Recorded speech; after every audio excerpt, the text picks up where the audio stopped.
Si vous voulez, vous êtes découragé, désespéré, vous ne savez plus où mettre la tête, restez sur cette page-là, je vous assure que cette page, cette chaîne, ces plateformes-là vont nous faire à tous lumière, vraiment lumière. Comment allez-vous? J'espère que tout se passe bien de votre côté. Voilà, l'année n'a pas été très facile.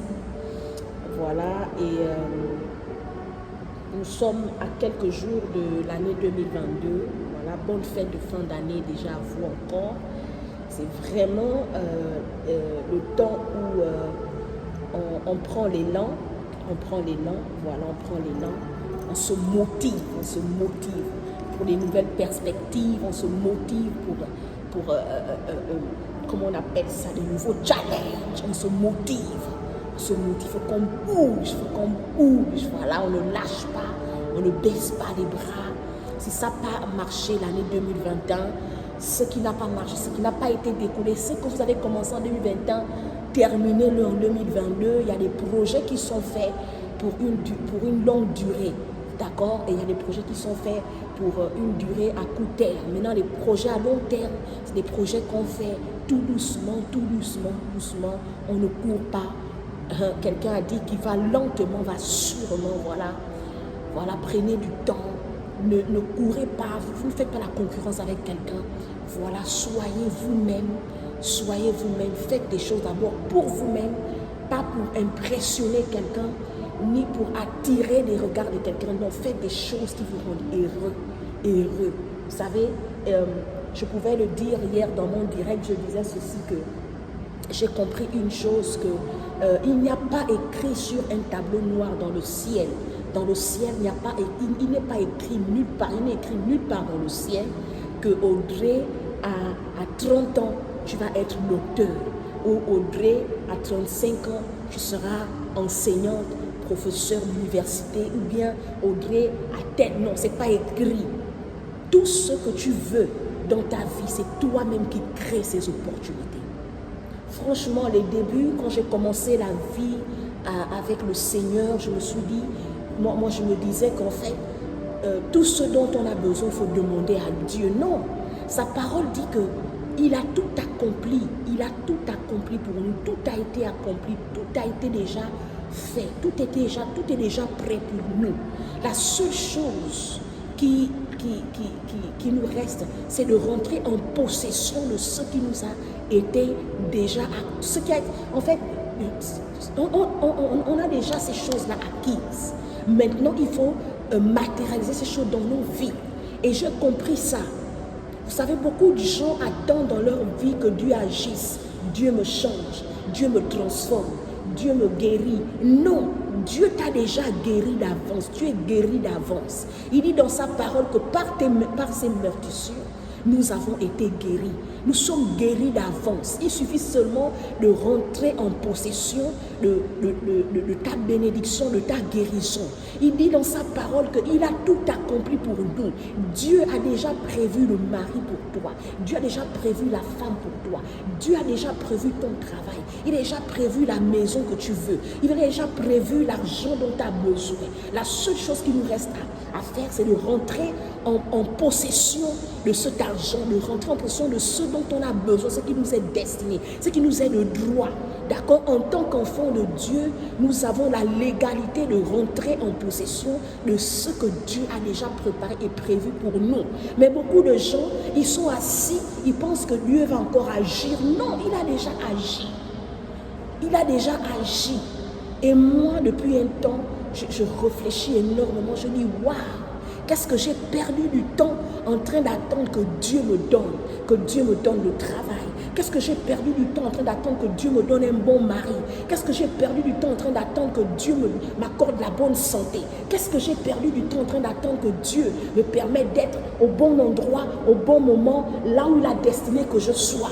Alors que Dieu a déjà tout accompli pour moi. La seule chose qui me reste à faire, c'est de rentrer en possession. C'est de rentrer dans ma destinée, c'est de rentrer dans le plan de Dieu pour ma vie. Et beaucoup de gens perdent leur temps. Ils sont ils sont, comment on appelle ça, nonchalants sur les choses qui les appartiennent déjà. Et vous savez, j'ai compris une chose que nul